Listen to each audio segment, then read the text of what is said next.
সম্মানিত ভাইরা, আজকে আমি আপনাদেরকে মসজিদে প্রবেশ করার সুন্নাতগুলো শিক্ষা দিব।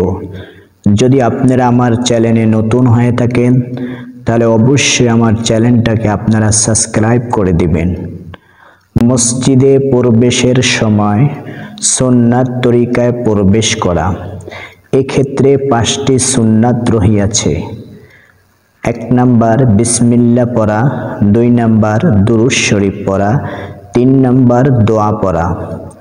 এই তিনটাকে একত্রে পড়বেন। বিসমিল্লাহ, দুরূদ ও দোয়াকে একত্রেভাবে পড়া যায়। বিসমিল্লাহি ওয়াসসালাতু ওয়াসসালামু আলা রাসূলিল্লাহ, আল্লাহুম্মা ইফতাহ লি আবওয়াবা রাহমাতিক। বিসমিল্লাহি ওয়াসসালাতু ওয়াসসালামু আলা রাসূলিল্লাহ, আল্লাহুম্মা ইফতাহ লি আবওয়াবা রাহমাতিক। 4 নম্বরে মসজিদে ঢোকার সময় ডান পা আগে প্রবেশ করানো। নাম্বার 5, মসজিদে প্রবেশ করার সময় ইতিকাফের নিয়ত করা। এবার